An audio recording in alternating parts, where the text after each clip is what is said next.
One last question, Oh, Mr. last Chair. question. Yeah, Mrs. Diskaya, meron bang pagkakataon yung siyam na pag-aari mo ng construction company, meron bang pagkakataon na sila naglalaban sa isang bidding, sa isang kontrata? Hindi po. Sigurado ka? Pag Yun makakuha po ako ng record kapag sa papakaalam ko. DPWH na si St. Timothy, si St. Gerard, si Alpha Phi Omega, sino pa? Si Alpha and Omega and St. Gerard, hindi po sila nagsasali sa isang bidding. Pero Okay yung nga. ibang licenses, magkakasama sila minsan. And then, minsan naglalaban-laban yun, Sham. Yes po. Oh, so that is not a legitimate bidding. Dahil yung siyam na yon na naglalaban-laban sa isang award sa isang kontrata, iisa lang ang may-ari. So kahit sino doon, kahit sinong manalo doon sa bidding na yon, ikaw ang panalo. Dahil sa'yo lahat yun eh. Correct? Tama?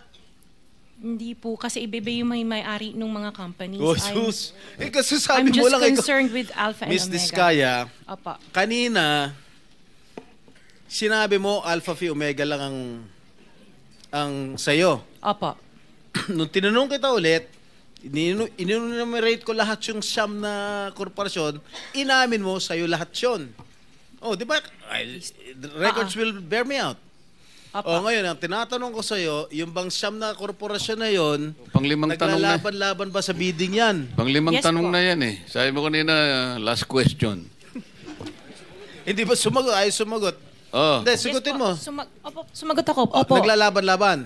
Opo. So pag Sinagot ko. naglalaban-laban yung siyam na korporasyon sa isang kontrata, at kung sino manalo ron, kahit isa sa siyam na manalo, sa'yo pa rin yun, ikaw pa rin ang panalo. Correct? Opo. Oh. Senator Erwin, Ang tanong ang... very brief lang, baka Opo, tayo ang sagot panahon. po, Ha? ang sagot po dyan, Senate Pro Temp, nagbibiding-bidingan. Anyway, So yan po mga kaibigan, di umamin din sa wakas si Ma'am Sara Diskaya. So yun po, sa siyam na construction company na involved doon sa flood control project, ay inamin naman ni Ma'am Sara Diskaya na siya nga ang may-ari. So yun po mga kaibigan, sabi kanila sa anuman ang mangyayari, ang isda ay mahuhuli rin sa bibig. So yan po yung mga kaibigan ang isang maiksi nating mga pag-reaction sa bagay na ito. Kasi siyempre kung ating pakinggan nga naman ang takbo ng Blue Ribbon Committee hearing na ito tungkol doon sa anomalya dyan sa flood control project, ay marami talagang mahuhuli sa bibig. Kagaya nga doon si Wawaw Construction. Yuko lang siya ng yuko. Mahuhuli din yun mga kaibigan sa bandang huli. Parang gaya nga rin dito kay Ma'am Sara Diskaya. Siya nga po ang may-ari dyan sa siyam na construction company. Yan, construction company. So sa madalit sabi, contractor kasi siya. Ano pa man masasabi, siya may-ari sa lahat, di contractor pa rin siya.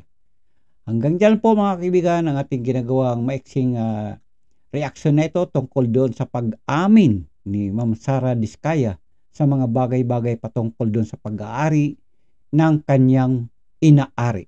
Ayan. Isa na nga doon yung construction company sa kanyang mga luxury car and ano pa man. Parami pa po tayong malalaman siguro sa bagay-bagay na ito kasi pag nang-imbestiga ang isang tao ay maraming matutuklasan. Yun lang po. Magandang araw at babay na po muna.